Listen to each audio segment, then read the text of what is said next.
Muriel, bonjour. Bonjour. Vous êtes infirmière dans différents hôpitaux, Oui, donc je suis mais vous êtes infirmière. aussi enseignante. Peut-être décrivez un peu tout ce que vous faites et Oui, quel donc est je votre suis quotidien. de formation infirmière. J'ai fait une spécialisation en urgence et réanimation, puis par la suite un master en santé publique. Et ça fait une dizaine d'années que j'enseigne. Donc j'enseigne à des futures infirmières. Donc je les suis sur différents lieux de stage, ou donc des hôpitaux, des maisons de repos, où elles peuvent apprendre à acquérir les compétences afin de pratiquer leur métier dans les meilleures conditions. J'ai également une activité d'infirmière dans une maison de santé mentale.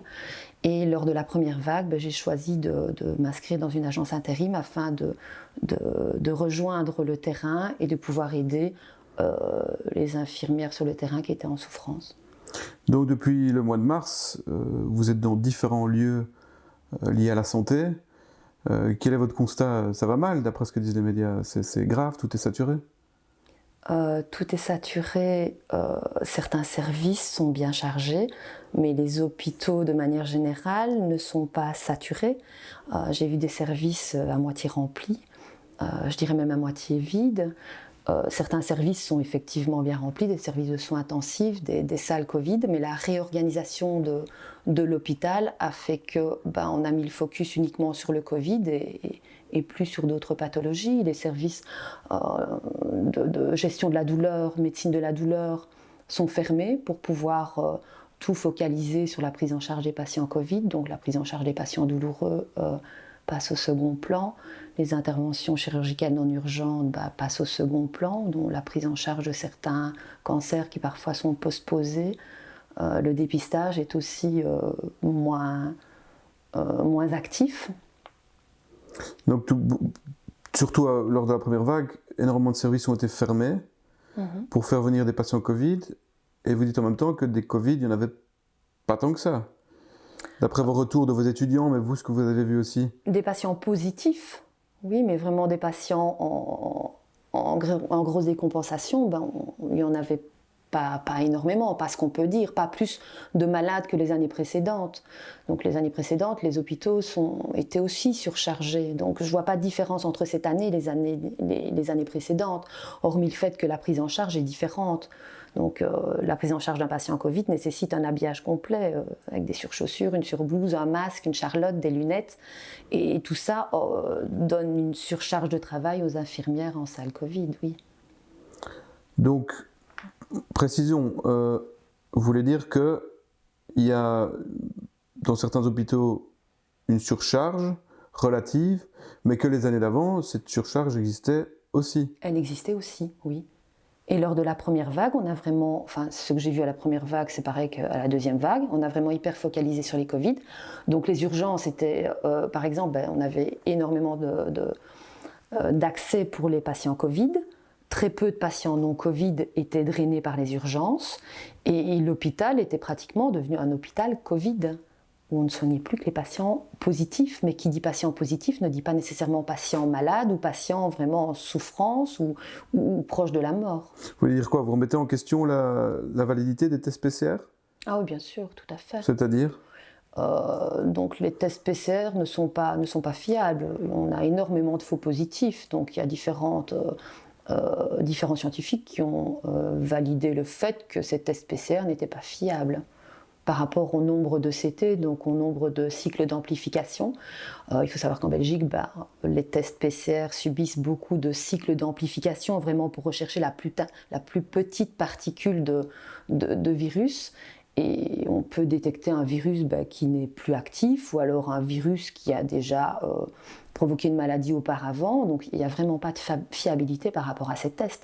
Et étant donné que toutes les mesures sanitaires sont basées sur ces tests positifs, ça remet également en question toutes ces mesures sanitaires, oui. Comment vous expliquez alors, plutôt quand vous rentrez chez vous et que vous écoutez les discours des médias par rapport à ce que vous voyez, aussi le fait que vous êtes peut-être la première infirmière en Belgique qui parlait à visage découvert de ça, parce que la plupart qu'on entend dans les médias ont le discours du gouvernement. Vous et les autres qui rentrent chez elles, qu'est-ce qui se passe? Il y a un hiatus, il y a une profonde différence entre ce qu'on entend Tout à fait. et ce qu'on vit, et aussi ces tests de PCR, en fait, sur quoi tout a été basé pendant des mois. On nous parlait tous les jours il y a autant de cas, on a confondu évidemment le nombre de cas positifs avec le nombre de malades. Vous vivez ça comment, vous J'ai choisi de ne plus regarder, de ne plus suivre les médias parce que ça me mettait un petit peu hors de moi de constater ce gouffre entre la réalité et ce qui était dit au niveau des médias, donc les médias mainstream.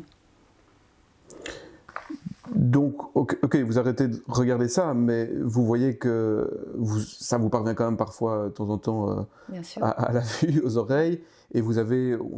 Beaucoup disent, mais pourquoi alors certaines infirmières parlent de saturation, est-ce qu'elles mentent? Qu'est-ce qui se passe? Comment vous interprétez ça, vous qui êtes à l'intérieur Je pense que les infirmières sont en souffrance depuis des années, donc c'est pas nouveau. On a diminué, le gouvernement a décidé de diminuer le nombre de lits d'hôpitaux d'environ 25% en 40 ans. Donc ce qui fait que nous nous retrouvons dans une situation vraiment compliquée au niveau de la prise en charge des patients et que les infirmières sont effectivement surchargées, leur travail n'est pas valorisé. Et donc j'ai l'impression qu'effectivement le fait de mettre le focus maintenant sur leur travail, et je sais pas, à un moment on les applaudissait dans la rue et donc peut-être que ça leur a fait énormément de bien de se sentir à un moment un peu soutenu, mais bon, c'était un soutien qui était uniquement visuel, c'était pas un soutien financier, c'était pas un soutien sur le terrain.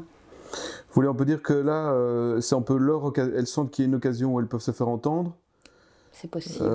mais qu'en fait, elles aggravent un peu la situation, elles et ils aggravent un peu la situation qui a lieu, parce que pendant des années, on ne les a pas écoutées. C'est possible. Il y a aussi le fait qu'elles sont, donc je vous disais tout à l'heure, la prise en charge d'un patient Covid est quand même un peu plus lourde que la prise en charge d'un autre patient. Donc c'est un isolement qui est assez lourd à prendre en charge. Et donc ce n'est pas un seul facteur qui doit, à mon avis, faire que certaines infirmières se plaignent énormément des conditions de travail, mais c'est une accumulation de différents facteurs qui fait que les infirmières, à un moment, ça leur fait du bien quand même d'avoir le focus sur elles, puisqu'elles ne l'ont pas eu pendant des années. Elles se plaignaient énormément avant que le Covid n'apparaisse.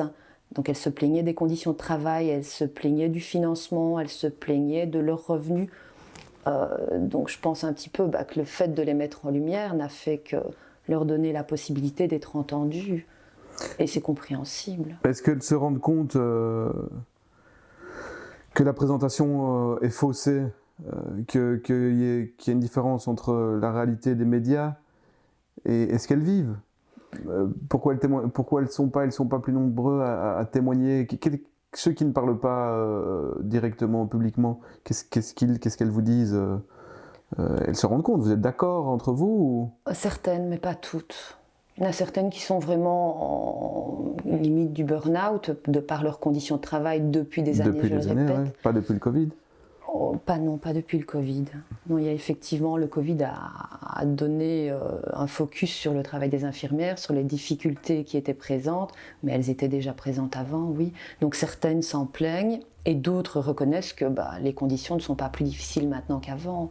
Donc je travaille également donc je suis prof, hein, et on a vu des étudiants se plaindre du manque de travail sur le terrain parce qu'ils se retrouvaient dans des services non Covid, pour certains étudiants en début de formation, et avec très peu de patients dans ces services non Covid. Donc justement très peu de travail. Lors de la première vague, j'ai été appelée, je me suis proposée bénévolement, et j'ai été appelée par une institution alors que certaines infirmières étaient mises au chômage technique, à cause de la fermeture de leur service. Quand je me suis présentée comme intérimaire lors de la première vague, en arrivant sur certains lieux de travail, auparavant, avant le Covid, le parking était rempli de voitures. Là, le parking était déserté. Donc, au niveau du personnel soignant, on en a mis beaucoup un petit peu sur le côté parce que certains services étaient fermés.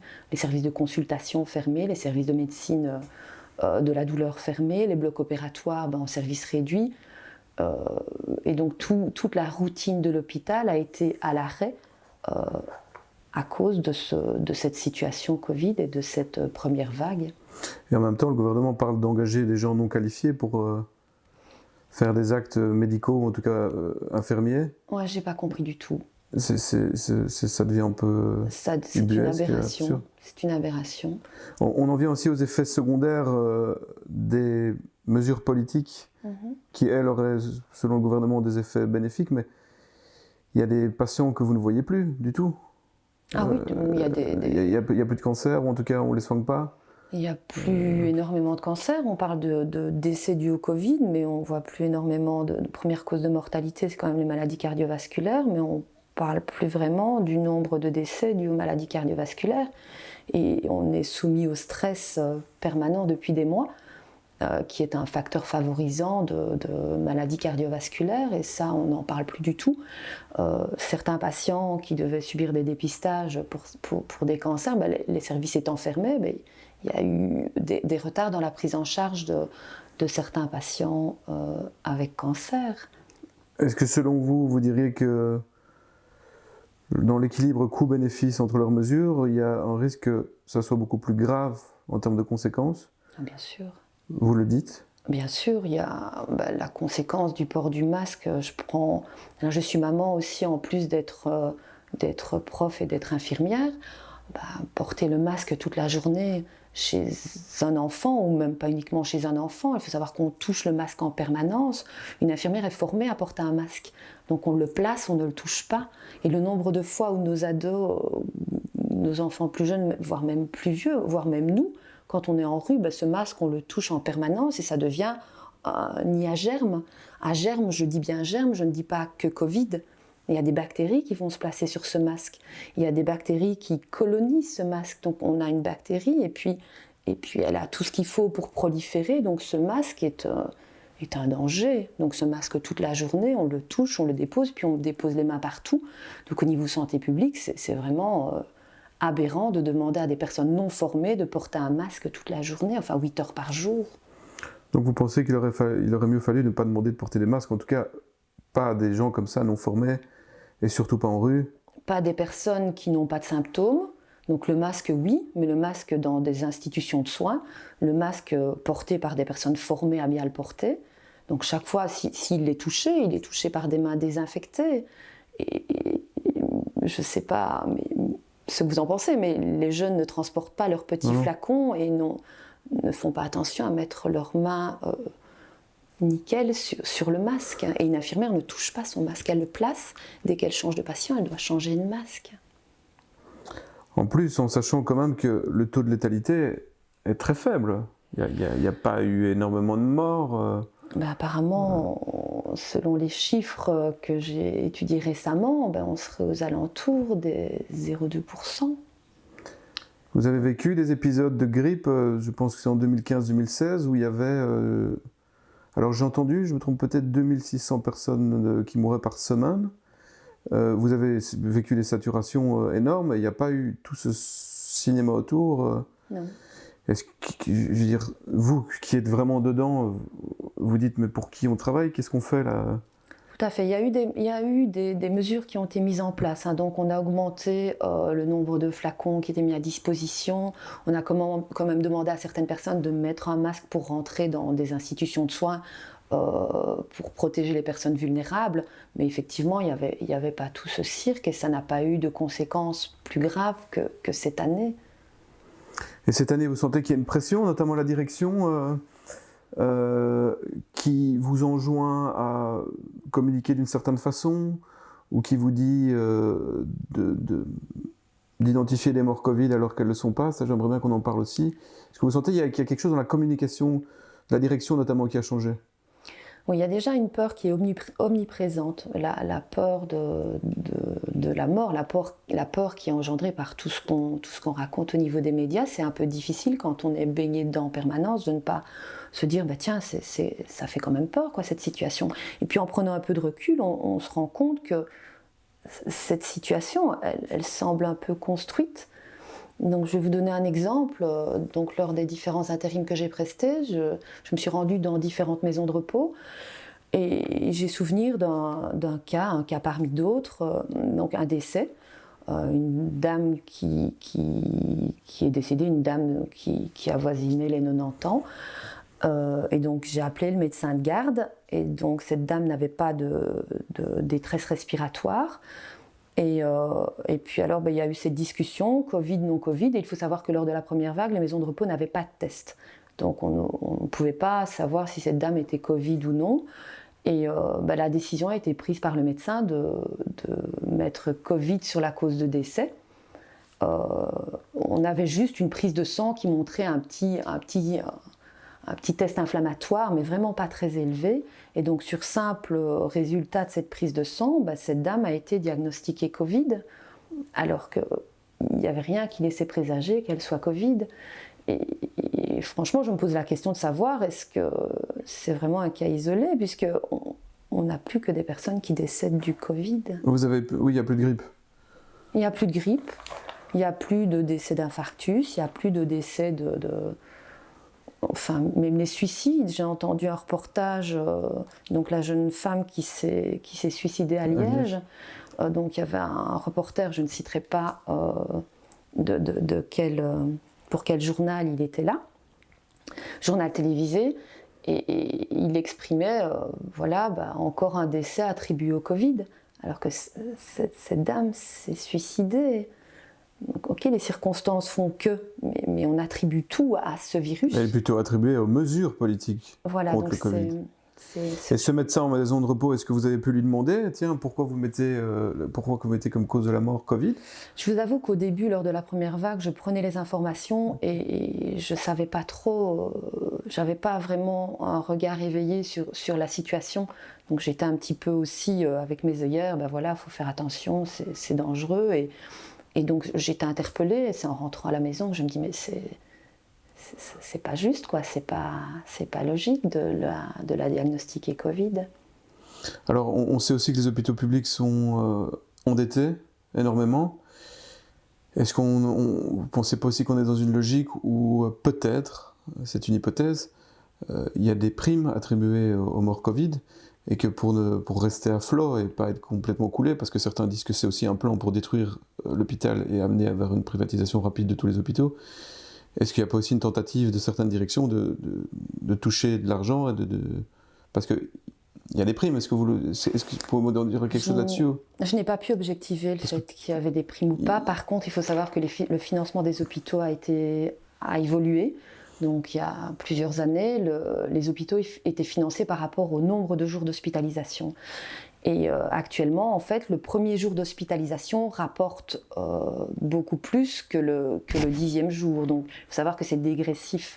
Donc des séjours de courte durée, comme c'est le cas pour les patients Covid, non aggravés, donc ils vont rester 3 à 5 jours, et donc c'est là qu'ils vont rapporter le plus à l'hôpital, puisque les premiers jours rapportent un maximum, et puis après ça rapporte de moins en moins. Donc on essaye vraiment de diminuer les durées d'hospitalisation, et des courts séjours permettent un turnover plus important, et permettent effectivement de remplir les caisses, peut-être par rapport aussi au fait qu'il n'y a plus d'intervention chirurgicale, beaucoup moins, et que le financement des hôpitaux, les hôpitaux sont financés majoritairement par les interventions chirurgicales. Ceci pourrait expliquer cela. Et puis aussi, ce qui m'a interpellée, c'est le fait qu'on soigne on enlève le pouvoir d'action aux médecins généralistes. Donc donc ils avaient apparemment comme consigne, c'est ce que j'ai cru comprendre, mais encore une fois, c'est un généraliste ou 2 généralistes, mais pas tous. C'est que dès qu'un patient était positif avec des symptômes, on l'envoie à l'hôpital. Donc le médecin généraliste, il a plutôt comme rôle de centraliser les tests, mais à un moment, n'avait même plus contact avec ses patients. Ne faisait que poser des diagnostics Covid et les envoyer à l'hôpital. Ils étaient pris en charge à l'hôpital. Par téléphone, si souvent? Souvent par téléphone. Mais ce qui provoque aussi une forme de saturation dans certains services Covid. Bien sûr. Puisque tout est centralisé. Donc en santé publique, le b.a.-ba de santé publique, c'est d'abord axé sur la première ligne. Première ligne, c'est les médecins généralistes, les infirmières à domicile, les maisons médicales. Et là, vraiment, on a enlevé cette première ligne, donc on a augmenté le nombre de patients hospi, qui pourrait effectivement aussi expliquer le fait que on retrouve tous les patients Covid à l'hôpital et on focalise uniquement sur le Covid à l'hôpital. On peut prendre en charge un patient qui a des difficultés respiratoires à domicile avec de l'oxygène, avec un traitement adapté, et c'est tout à fait faisable. Et là, on leur a un petit peu enlevé leur pouvoir d'action. Mais ils ne se révoltent pas? Non, certains. Comment, pour revenir à la logique managériale, vous qui avez été dans plusieurs hôpitaux, comment vous expliquez cette forme de ruissellement des décisions au-dessus qui arrivent dans par exemple, les gens aux urgences qui accueillent? Comment on arriverait au fait que faire venir quelqu'un une journée, ça rapporte, les autres services, opérations One Day sont fermés, donc on va faire venir des patients Covid qui ne sont pas des cas graves, ils vont venir un jour ou deux, on va les remballer, ça va faire gagner beaucoup. Vous voyez ce que je veux dire? Comment, à un moment donné, les gens d'en dessous rentrent dans cette logique financière où ça rapporte? Parce que c'est une logique managériale, ça. Les One Day, ça rapporte beaucoup. Ce n'est pas transparent par rapport à la raison. La raison est plutôt de pouvoir prendre en charge ces patients Covid. On n'a pas dit venez à l'hôpital, on va mettre tout le monde à l'hôpital quelques jours parce que ça rapporte plus. Ça n'a pas été verbalisé de cette façon-là. C'est une analyse a posteriori que je viens de faire par rapport à ça. Sinon, on a simplement dit il y a trop de risques de contamination, donc on va prendre un peu le contrôle sur cette situation et tous les patients Covid, on va les hospitaliser parce que c'est plus statistiquement gérable aussi. Et puis, on partait aussi du principe que ça limitait les contacts et ça limitait les risques de contamination. En connaissant tout ça, qu'est-ce que vous pensez du confinement, du premier et puis du second? Comment vous vivez ça comme infirmière? Comme une aberration. Confiner les personnes pas malades, c'est moyenâgeux comme technique. On ne confine pas des personnes qui ne sont pas malades. Donc les renfermer chez elles, leur interdire de franchir un périmètre, c'est clairement une aberration. On ne confine que les personnes malades. Avec des effets secondaires graves aussi? Pour les gens seuls, par exemple? Oh, bien sûr. Bien sûr, les personnes seules sont très seules. Les personnes seules ont très peur de sortir maintenant. J'ai une maman comme la majorité d'entre nous, et elle ne sort plus énormément de chez elle, et elle est plantée devant son téléviseur à avoir peur en permanence. Et elle est hermétique au discours raisonnable? On dirait vraiment qu'elle est endoctrinée en fait, à force d'entendre la répétition des chiffres, ces chiffres qui pour elle, il n'y a pas cet esprit d'analyse, elle est dans ce climat de peur et d'obéissance et d'absence de remise en question par rapport à ce qui est proposé. Il faut savoir que la télévision, c'est pour une majorité de la population, je pense, une occupation principale. Et à la télévision, sur les chaînes publiques, on voit majoritairement parler du confinement, des mesures sanitaires, de vous devez porter le masque, il y a autant de morts. Et ce sont des chiffres aussi qui sont donnés hors contexte. Donc les chiffres qui sont diffusés au niveau de la télévision publique sont mis hors contexte, alors que quand on remet les chiffres par rapport à un contexte avec une comparaison avec les années précédentes, les chiffres sont identiques aux années précédentes. Mais pour ça, il faut prendre du recul et pouvoir analyser ces chiffres. C'est intéressant parce que la plupart des gens que j'ai interviewés, quand on doit identifier un acte à faire, la plupart disent coupez votre télé.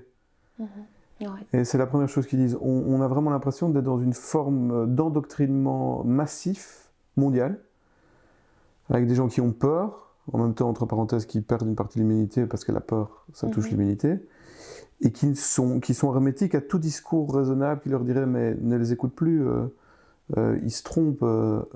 C'est peut-être ce que vous subissez aussi avec vos collègues, qui malgré ce qu'elles voient, restent dans un discours de chaos, où elles seraient peut-être dans une forme presque, je dirais, de schizophrénie, où mais non, c'est grave, mais regarde, non. Mais, vous voyez ce que je veux dire? Oui, mais vous savez, je pense qu'on a comme habitude de se rallier à la majorité. Et si c'est quelque chose de mondial, c'est quelque chose dont la majorité parle, dont le gouvernement parle, et on a cette tendance à l'obéissance et la docilité, mais s'ils le disent et s'ils sont aussi nombreux à le dire, mais c'est que c'est vrai. J'ai eu aussi ce cheminement de me dire à un moment, mais voyons, tu te rends compte, si tout le monde pense que c'est vrai. Et puis effectivement, les chiffres parlent d'eux-mêmes quand on va chercher un petit peu plus loin, quand on ne s'arrête pas aux chiffres balancés C'est une expérience connue en psychologie sociale, la soumission à l'avis du groupe, hein, notamment H. Vous prenez des risques en parlant dans les premières, vu la manière dont le gouvernement réagit, notamment avec les scientifiques qui ont parlé, la censure qui est de plus en plus grande. Vous les mesurez, ces risques, et comment vous en êtes arrivé à ce cheminement plus précisément que vous venez de décrire? Je suis un peu surprise. Enfin, c'est assez ambivalent. Je suis un peu surprise de votre question en ayant pris du recul, parce que tout ce que j'ai dit sont des choses que j'ai observées. Et donc pourquoi j'aurais peur de dire ce que j'ai vu? Vous voyez, c'est clairement ce climat de peur qui fait oui, mais on ne peut plus dire ce qu'on a vu. On ne peut plus dire ce qu'on voit. Non. Peut-être qu'il y a quelques mois d'ici, je ne l'aurais pas exprimé parce qu'effectivement, la majorité disait autre chose et je ne pouvais pas avoir un autre avis. Mais là, ce sont des faits. Ce n'est même pas un avis que je vous donne, ce sont des choses que j'ai vécues, ce sont des faits. Et donc, votre question de me demander est-ce que je n'ai pas peur d'avoir des conséquences, je me dis, si j'ai des conséquences, je ne comprends plus rien parce qu'on ne peut plus exprimer ce qu'on a vu. Donc, on doit mentir ou on doit ne rien dire. Et alors là, ça ne fait pas trop partie de mes valeurs et j'ai choisi aujourd'hui, effectivement, de me respecter, de respecter mes valeurs et de jouer la transparence et de dire ce que j'ai vu, ouais. Mais au début, vous ne disiez rien, vous étiez comme les autres. Qu'est-ce qui fait que tout à coup, c'est la contradiction, vous dites c'est plus possible? J'ai un petit peu réfléchi à cette... donc j'ai fait une petite vidéo sur le sujet et en fait, j'ai observé qu'il y a eu une situation où on a fait appel aux émotions des gens. On a eu très peur et donc c'est un peu un choc. Et puis j'ai fait une petite formation en hypnose et c'est vrai que ça m'a interpellée. Donc ça m'a rappelé vraiment le processus hypnotique, donc un choc pour faire appel aux émotions des gens. Et puis alors, une déconstruction de leur conditionnement, parce qu'on a demandé de changer toutes les habitudes, hein, on a dû tout changer dans notre vie quotidienne, pour remettre en place un nouveau conditionnement, avec des renforcements positifs, avec des punitions, avec... Et donc, culpabilisation énorme, et puis alors saupoudrage permanent, donc on est en permanence, on n'entend parler que du Covid, que des sanctions, que des conséquences, et on en oublie toute humanité. Je voudrais profiter de l'occasion pour rappeler la définition de la santé de l'OMS. Définition de la santé de l'OMS, c'est un état complet de bien-être, aussi bien physique que social et que psychologique, donc mental. Et ce n'est pas juste l'absence de maladie. Et ici, le Covid a vraiment mis le focus uniquement sur le bien-être physique. Mais on a complètement oublié, fait abstraction du bien-être social et du bien-être psychologique. Tout ça, on a complètement oublié. Et pour moi, qui suis soignante, je ne peux pas ne rien dire face à cette aberration. J'arrête pas de dire aberration parce que c'est vraiment ce qui me semble, ce que ça me semble être. Mais votre réponse est intéressante quand vous dites pourquoi j'aurais peur en disant tout simplement ce que je vois. Mais pourtant, c'est ce qui se passe. On s'en rend très bien compte. Le docteur Perron, le docteur Sacré, le docteur Raoult. Alors, il ne faut pas être d'accord avec tout, mais le fait qu'ils aient juste un autre son de cloche, ils disent ce qu'ils voient, et ils sont des complotistes. Quand on dénonce, comme l'a fait Kéros, les conflits d'intérêts au sein du gouvernement avec les politiciens, les experts et les groupes pharmaceutiques, on est traité de complotistes en direct sur la chaîne RTL TVI.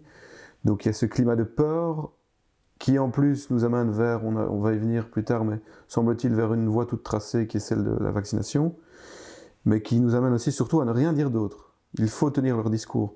Donc il y a à la fois le conformisme et la peur qui est tacite de ne pas adopter l'avis de l'autre, alimenté par les médias, mais aussi la peur d'être puni. Presque. Donc je répète que c'est courageux, malgré que ça soit logique de le dire, que c'est quand même courageux de le faire, puisque ce qui est épatant, c'est que personne ne le fait. Je veux dire, ce qui est extraordinaire, c'est que ce soit parmi il y a quelques scientifiques, mais parmi les gens qui travaillent, les infirmiers, on n'entend quasiment aucun autre son de cloche. Bon, en même temps, les médias qui donnent le son de cloche du Covid sont ceux en même temps qui sont susceptibles de recevoir les avis des autres, mais parmi vous, vous en entendez aussi beaucoup qui sont d'accord avec vous mais qui n'osent pas, c'est tout? Il y en a beaucoup qui sont Il y en a d'accord. beaucoup. Et je voudrais aussi rebondir sur ce que vous venez de dire. Les avis divergents permettent d'apprendre et d'évoluer. Donc c'est dans la différence et dans la contradiction.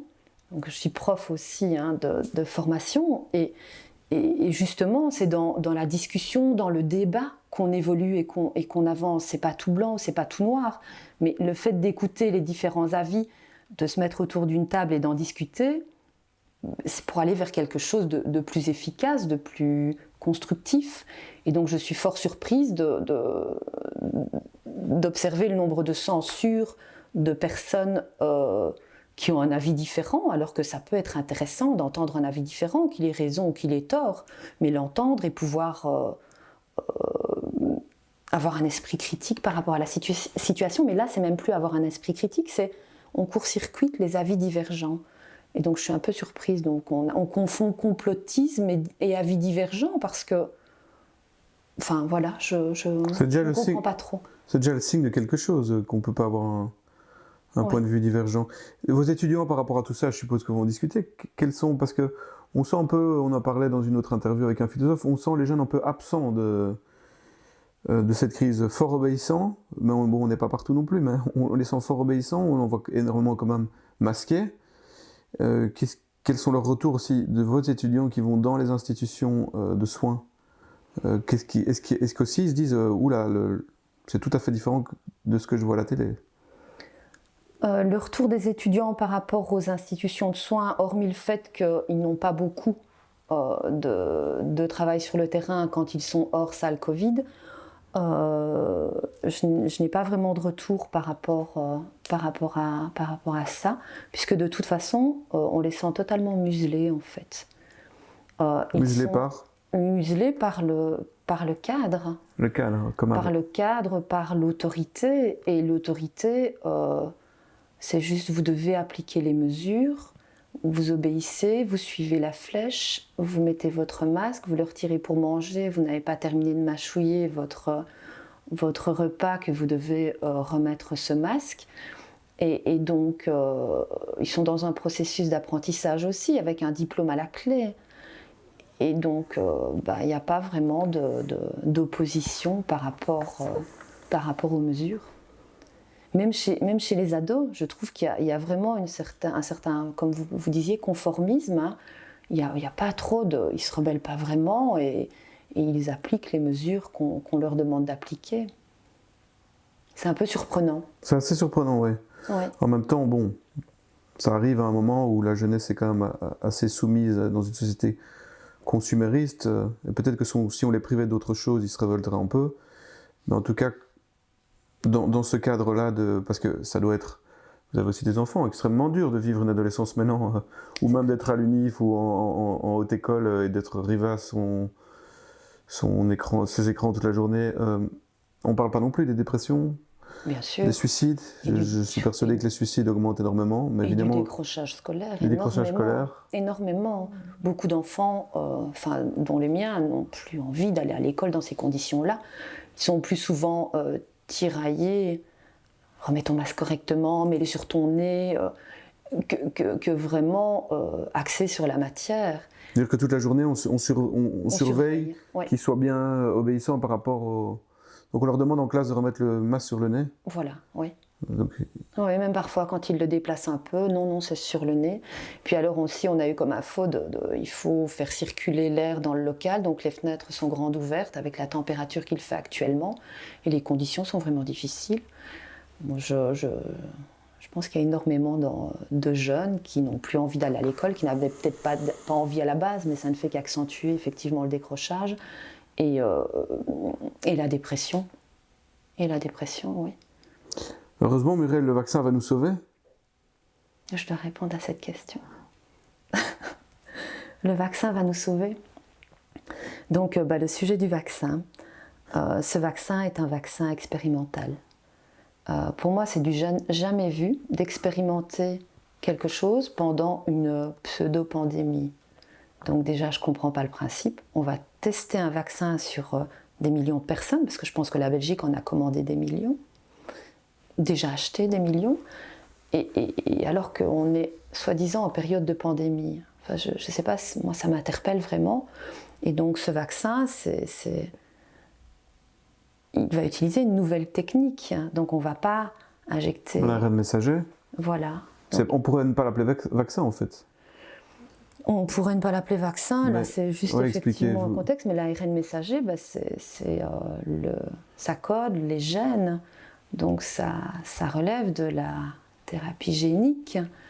Et il faut savoir que mettre en place ce genre de vaccin, donc je pense que les premiers tests étaient au mois de mars, je pense. Oui, c'est même pas un an, ouais. Même pas un an, alors que certaines maladies génétiques, je sais pas, je pense, Téléthon par exemple, je pense qu'il y a 30 ou 40 ans qu'on essaye d'avoir de l'argent pour trouver un traitement qui utilise la thérapie génique, et ici en quelques mois, ils ont trouvé des milliards, ouais. Je ne connais pas les tenants, les aboutissants, mais je suis interpellée. Je suis vraiment interpellée par rapport à ce vaccin, et croire qu'il va nous apporter la solution. Il faut savoir qu'un virus, il mute très très vite. En l'occurrence ici, le virus de novembre, je me demande s'il n'a pas muté déjà 4 fois. Donc on a eu déjà différentes souches qui ont été observées, analysées. C'est bien ça pour Pfizer et Sanofi, vous êtes négatif, comme ça on pourrait se vacciner chaque année. Oui, c'est sûr, mais vu qu'on en a déjà acheté beaucoup du germe qui date certainement de mars... On le jettera comme la dernière fois. On le jettera, et puis, c'est juste, on en refabriquera des nouveaux qui seront peut-être mieux, je sais pas. Il y a peut-être aussi un risque inédit d'effets secondaires sur des millions de personnes. Aussi. Donc vous n'allez pas vous vacciner? Non. Vos enfants non plus? Non. Et dans l'hôpital, beaucoup de gens ont le même discours? J'entends, puisqu'on est de plus en plus en contact avec des infirmières et des gens qui travaillent dans les hôpitaux, que en fait, la plupart des gens dans le corps médical sont contre la vaccination. Sont contre, mais quand on pèse le pour et le contre, si les mesures restrictives sont levées quand on est vacciné, il y a une certaine fatalité aussi qui s'installe, c'est j'ai envie que ça s'arrête, et donc pour que ça s'arrête, je dois me faire vacciner. Alors que, quoique j'ai peut-être entendu que même finalement, si on a le vaccin, on ne va quand même pas lever les mesures. Donc, il paraît que c'est des informations qui sortent, notamment avec le masque. On ne sait même pas. Donc on va être très sage et on va se faire vacciner. On aura une petite carte disant qu'on est vacciné. Ça nous donnera peut-être un peu plus de liberté, mais je ne suis pas convaincue. Est-ce que vous avez aussi cette impression de gestion chaotique, cette conclusion, parce que la gestion des gouvernements de la crise est totalement chaotique, mais qu'il y a une planification qui est fabuleuse quand même, parce que donc d'abord on fait peur aux gens, notamment aussi aux gens du monde du spectacle, du théâtre, et à un moment donné on leur dit quand les gens seront vaccinés et auront un pass, parce que certaines organisations qui travaillent sur les tickets pour les théâtres, les salles de concert et tout ça, sont en train d'y penser. Quand les gens auront un pass Covid, ils pourront revenir. Et qu'en fait, comme vous dites maintenant, ils n'auront presque pas le choix. D'accord, la vaccination ne sera pas obligatoire, mais c'est du mensonge, parce qu'elle ne sera pas obligatoire, mais si vous voulez aller au théâtre, vous devrez avoir un pass Covid. Et donc, c'est presque la population qui va demander le vaccin. S'il vous plaît, vaccinez-vous, sinon nous on est morts. Alors qu'en même temps, il y a plein de gens qui ne vont pas se remettre des mesures politiques. On en est pratiquement là, effectivement. Si on veut voyager, je pense qu'il y a déjà des compagnies aériennes qui disent que si on n'est pas vacciné, on ne pourra pas voyager sur leur ligne. Et oui, effectivement, on se retrouve dans une situation, si on veut continuer à vivre librement, on va devoir se faire vacciner pour pouvoir continuer à assister à des spectacles ou à prendre l'avion. Ou si ça tombe, on va peut-être devoir être vacciné aussi pour prendre le train. Je ne sais pas ce qu'on va encore nous trouver comme possibilité, mais je voudrais quand même revenir aussi sur, vous avez parlé du chaos dans la gestion. Je ne l'ai pas dit tout à l'heure, mais c'est vrai que le chaos et la confusion est aussi une technique utilisée pour semer le doute. Et donc quand on sème la confusion, la population ou les personnes ont besoin de se raccrocher à quelque chose de sécurisant.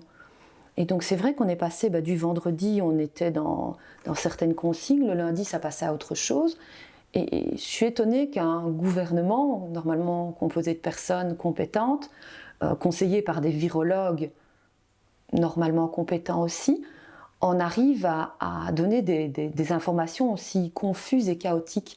Donc au départ, je me suis dit, je vais le dire comme je l'ai pensé, je me suis dit, mais ils sont très, très cons, ces gens, c'est pas possible. Et puis alors, avec le recul, je me dis, je sais pas trop si c'est vraiment très con. Et là, ça reste un avis, une construction d'avis que j'ai mise en place depuis plusieurs mois, mais je me questionne quand même par rapport à... Ça fonctionne bien, en tout cas, on en arrive Ça dépend pour qui. on en arrive à ce qu'ils veulent. En tout cas, pour Pfizer, Sanofi, AstraZeneca, les exemptions de responsabilité en cas d'effets secondaires, c'est énorme, ça. Ah oui, complètement. C'est fantastique, ça. Les gens devraient sursauter. Donc on va leur faire prendre un vaccin dont on leur dit qu'il ne sera pas dangereux, mais que s'il y a des effets secondaires, c'est l'État qui payera, pas les entreprises. Tout à fait. Donc... Et par contre, à l'opposé, on a un traitement qui a fonctionné, qui a fait ses preuves à petite échelle et qu'on refuse totalement. Pourtant, je parle de l'hydroxychloroquine qui est utilisé depuis des années, qui n'est plus soumis à un brevet. Et là, on ne l'utilise pas ou on refuse de l'utiliser. Et ici, on a un vaccin qui n'est testé, qui n'est pas encore testé, qui n'a pas encore fait ses preuves et dont les effets secondaires, les sociétés pharmaceutiques se dédouanent des potentiels effets secondaires et on va l'utiliser à tout va. Je ne sais pas vous, moi, juste en tant que... Je réfléchis et je me dis, même si je n'étais pas infirmière, je me pose quand même la question, est-ce que ça a du sens ? Enfin, pour moi, ça n'a pas de sens. En fin de compte, l'hôpital qui a été détruit pendant des décennies de libéralisme est en train de vivre une situation où on est en train de l'achever. L'hôpital ? L'hôpital. Oui, bien sûr. Et je ne sais pas si dans l'enseignement, vos élèves, je veux dire, si vous voyez beaucoup de vocations maintenant pour devenir infirmier ou pour la façon dont on les traite. On a tendance à aller vers du décrochage aussi. Donc ils sont effectivement épuisés, à bout des conditions dans lesquelles ils travaillent. Oui. Un point aussi, c'est que depuis le mois de mars, ils auraient pu peut-être un tout petit peu anticiper leur seconde vague, même si elle est un peu, disons, spectaculaire et exagérée. S'ils pensaient que ça allait venir, ils auraient pu faire quelque chose. Est-ce que vous avez... Ils en parlaient déjà hein, dans la deuxième vague, ils parlaient de la troisième, dans la première de la deuxième. Est-ce que vous avez vu un changement dans les hôpitaux Aucun changement. Merci Muriel. Avec plaisir. Merci à vous.